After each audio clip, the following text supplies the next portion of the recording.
That's one of the points I want to make, is how often people have said to me in my workshops, I'm afraid of my own success. I'm afraid of my own empowerment. I'm afraid of coming into fruition in this life. I'm afraid of my own potential, and yet we're compelled to seek our potential. We ask deep and profound mystical questions these days, not realizing they are mystical questions. For example, for what reason have I been born?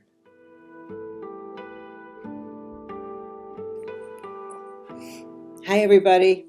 It's time for an archetype video, and I'm back in my home, and I am like in my happy place.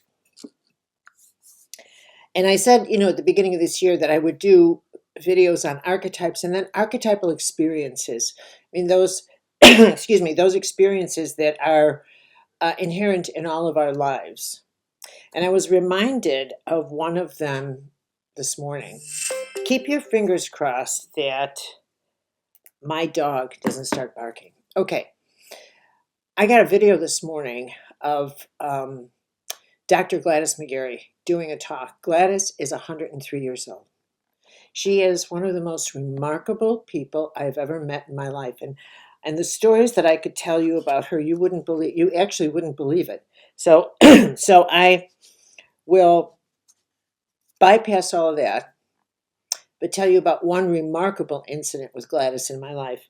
And that's that I really am very devoted to my teaching practice and to showing up where I'm supposed to be.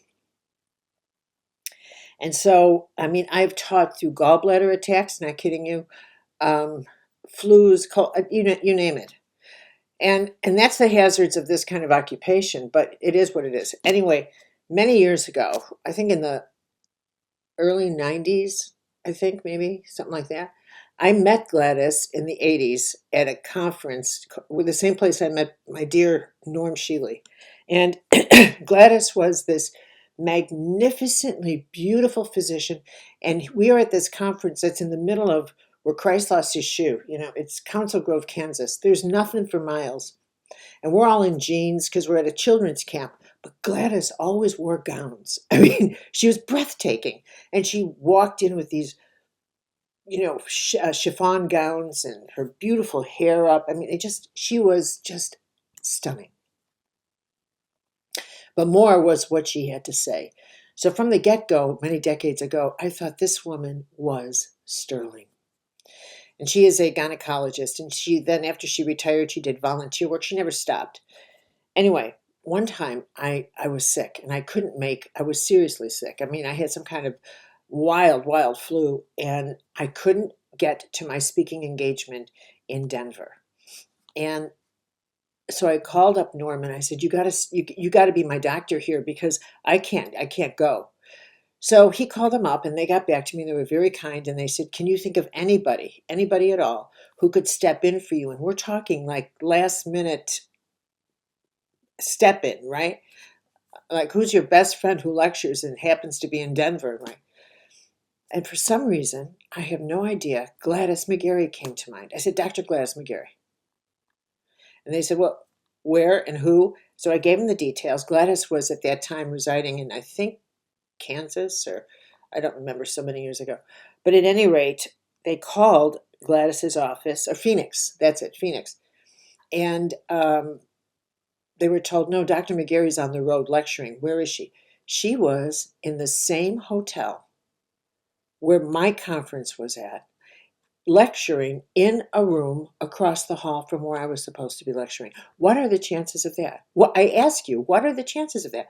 So they walked across and they said, Dr. McGary, could you step in for Carolyn Myss? Absolutely. She walks across the hall, gets on the stage, and off she goes. This is Gladys McGary. Anyway, this morning I saw a video of her at 103 talking about how at the end of all that she's known in her career, all that she's done, all that she's learned, the most important thing is love. And that reminded me yet again for the 100th time, 1000th time, that seems to be the message as people get older and they get to that place of disembarking from life, then they feel so clear about, you know what, nothing of this stuff matters. It's all about love. Now, the archetypal journey that this reminded me of is that every one of us is on a journey of self-empowerment. Every one of us. And that is so fast. That in itself is fascinating to me, because how we approach empowerment, the importance of the search for our inner self, that we are mystified by, that we are fascinated with, that we are even obsessed with, is really pretty new. I mean, my parents certainly didn't, and definitely not my grandparents and all my elders from Europe. They weren't like on a mission to seek their own empowerment. They were still at that physical survival level, you know. And this idea of the inner empowerment is what defines us as really the nuclear species. We are the people of the nuclear age. We are the people of the inner age of empowerment. We are the people seeking to understand the power of the soul within a contemporary context of, of science, of medicine, of quantum physics that is bringing the mystical realm in touch with the scientific realm of the science of light. So now we are fascinated with our light nature, the nature of our light. We don't call it that, but we should. But we're fascinated with it. We're fascinated with our own empowerment. And yet we are terrified of it. And that's one of the points I want to make, is how often people have said to me in my workshops, I'm afraid of my own success. I'm afraid of my own empowerment. I'm afraid of coming into fruition in this life. I'm afraid of my own potential, and yet we're compelled to seek our potential. We ask deep and profound mystical questions these days, not realizing they are mystical questions. For example, for what reason have I been born? That's what do you think here's an ordinary question: where are we going for dinner?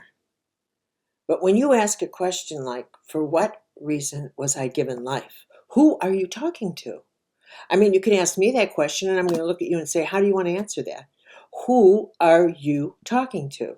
Because I'm not qualified to answer why you were given the experience, the gift of life. So who are you asking? It must be a cosmic size question. In fact, once it becomes a cosmic size question, you have to realize it is now a prayer. You're now asking a source of intelligence, much greater than our own, to reveal to you the greatest mystery you'll ever have, which is, why are you here? Why are you here? Now, I've seen the way people want to define purpose, and it goes in parallel to empowerment. Purpose must be a physical thing, so I can have physical power. Must be all about me. Must be a way to empower myself somehow. So we're like babies. If you watch babies, they get to that stage around 1.5, 2 years old, where they're putting everything in their mouth, because they're examining and they're exploring the physical world that they've just been born into. Can I eat this? What does this taste like? Does this go in my mouth? Does this go in my ear? They're trying to figure out the physical world. And that's the same way we are with power.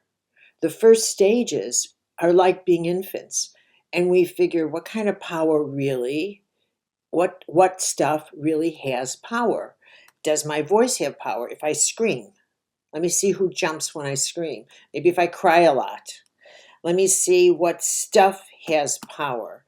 Does stuff with a name on it, a label, have power? Does a bigger car better than a little car? So we go into the world of stuff thinking that's going to empower us. But since those articles, this has no power, so I can acquire 1 billion of them, but it has no power. It's not going to empower me. I can't inject a pen. And it won't do anything for me, but I can have as many as I want. I can go out and buy 30 pens a day, and still, I have no power. I have stuff, but I don't have power. Eventually, and this is what is universal. We all go through this. We all go through this stage of physicalness. What kind of physical stuff can make me feel like I have power? I just told you I'm back in my home, and it is my happy place. And one of the great experiences of these last 6 months when I was living in an apartment, because I had a flood here, was that I realized if I had to sell my home, I could sell it. I don't want to, but I could. And I thought I was only going to be there a couple of maybe 6 weeks. Turned out to be 6 months. So I just packed a few things, but I lived on those few things, and I realized I don't need all this stuff. I'm purging now. I don't need stuff, and I'm just purging everything, just giving it away to Ukrainian refugees and whomever else. I'm just dumping, because I realized I don't want stuff. But there was a time when I did. Okay, so we go through this stuff, and then we just store it, and it sits there, and it stuffs out. And we all do this. And we all somehow or other think stuff is significant, important, whatever.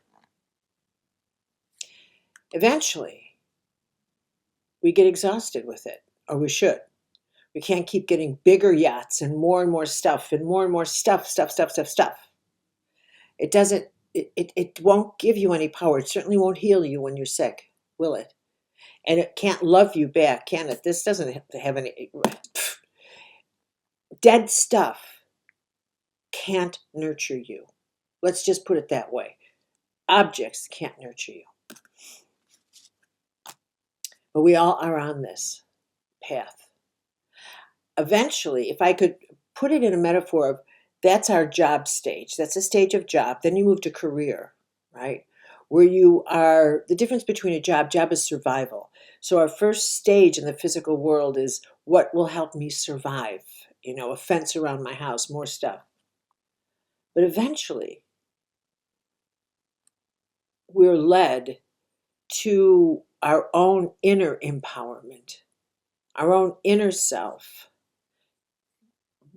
How does that participate in my sense of power?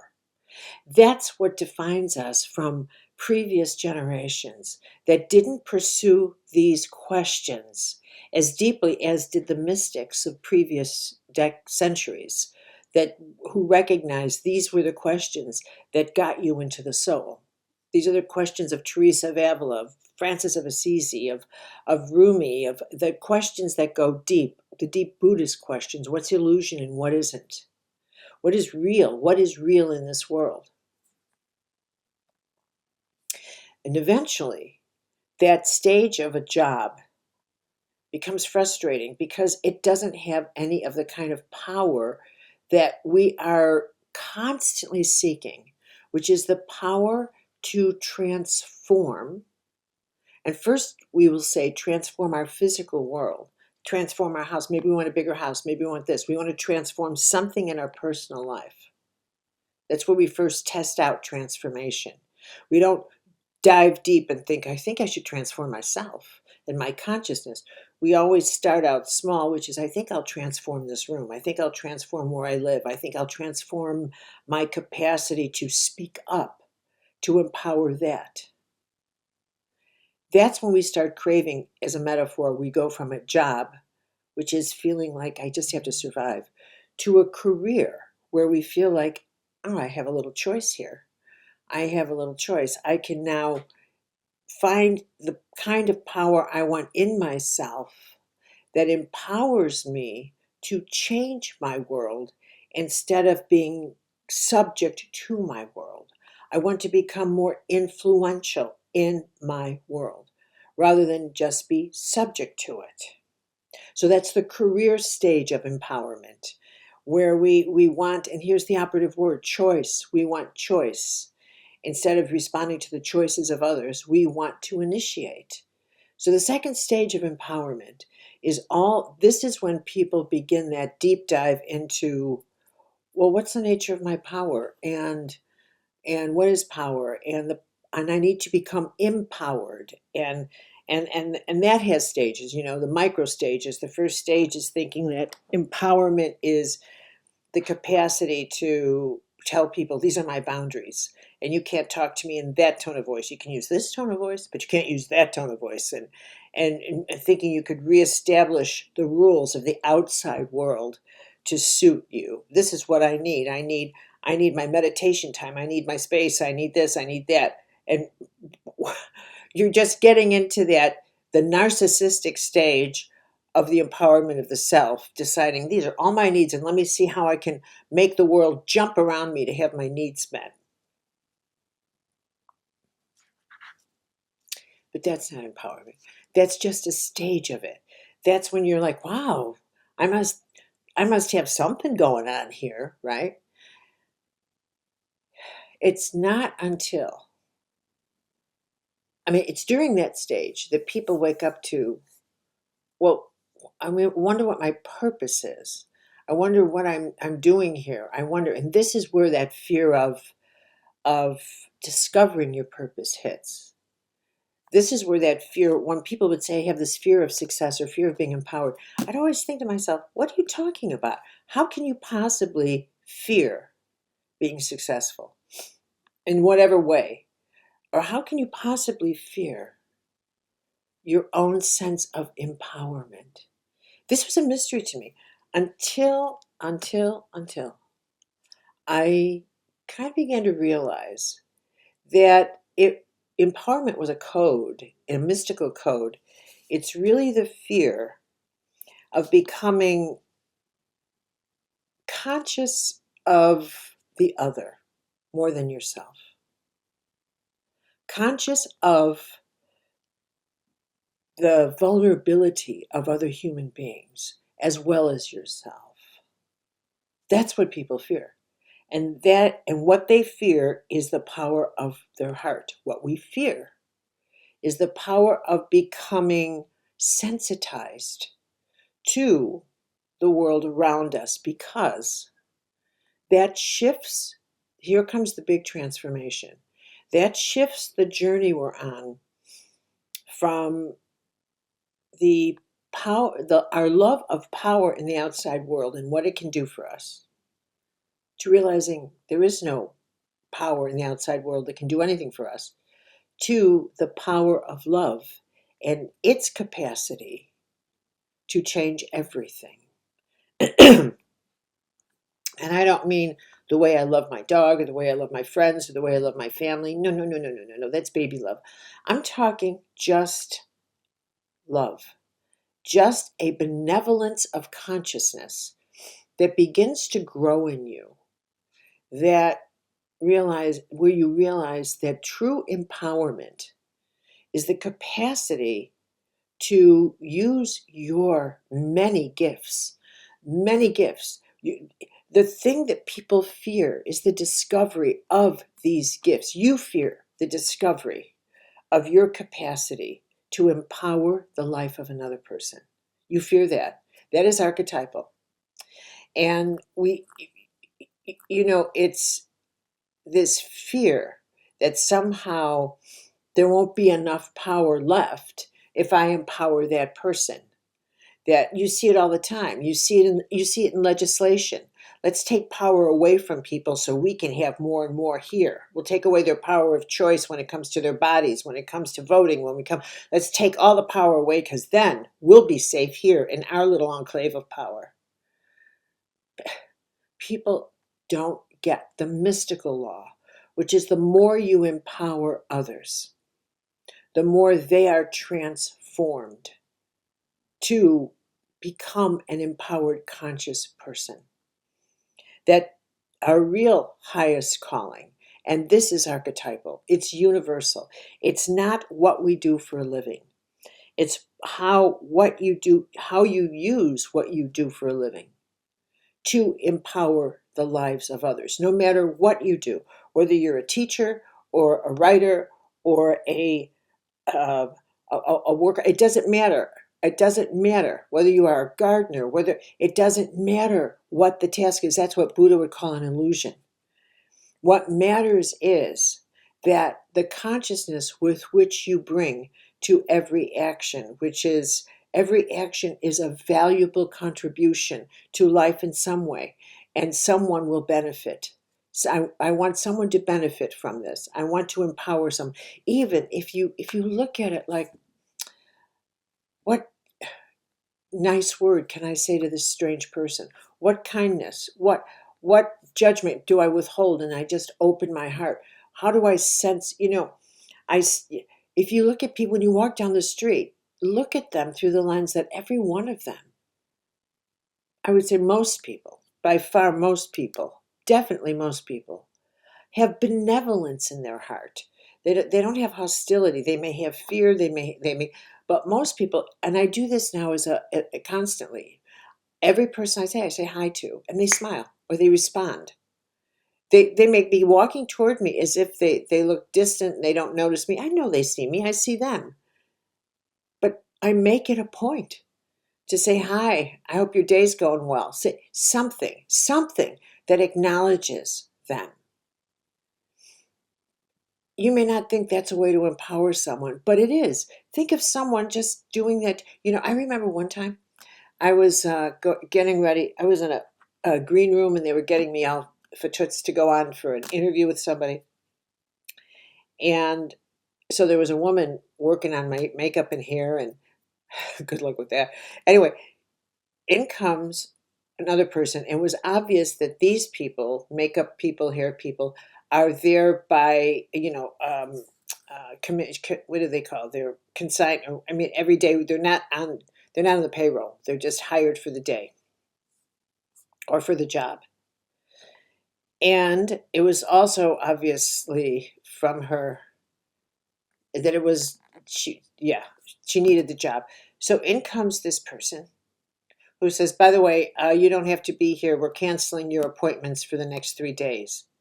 And I'm telling you, she paled. She had a curling iron in her hand, which is a hot weapon, and she started shaking. I mean, and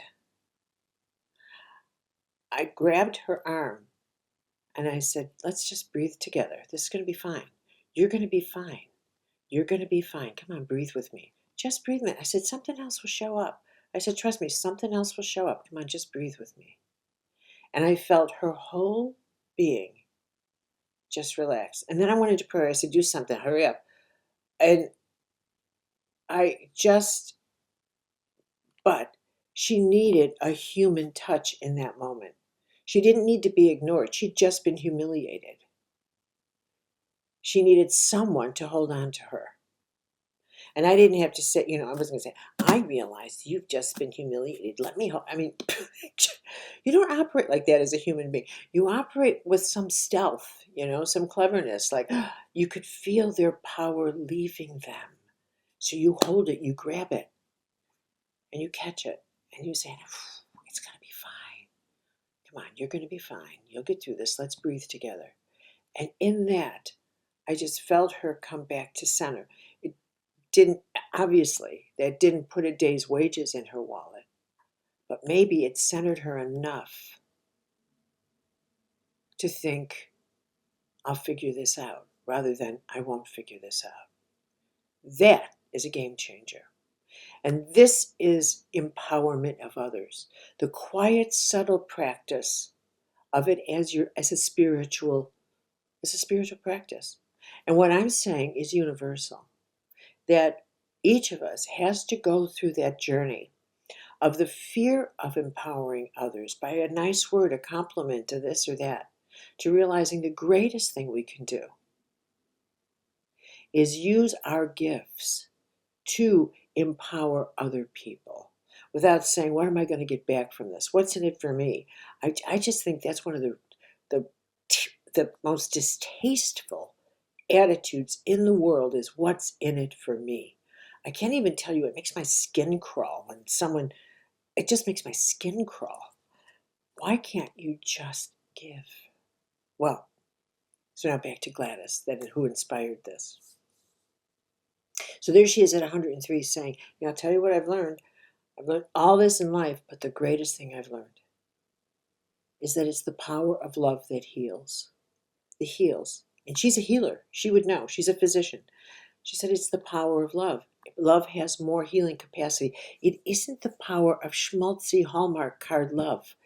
It is this capacity to be accepting of a human being, to be accepting of their journey, to be with someone without judgment, and to open your heart in an impersonal way to the personal world. Get that paradox? To open it in an impersonal way, like I just don't approach things with anger. Don't approach things like you are owed an explanation for anything. Don't approach things like it's if they get more, I get less. Get those equations out of your head. They're toxic, they're poisonous, they're dark. And that's what leads to MAGA groups and horrible things like that. Terrible, demonic things like that. It is approach this with what more can I give? Every human being is on the same path of wanting to just live, wanting to just live. And at the end of our lives, when all of us are in the place of evaluating, what have we learned?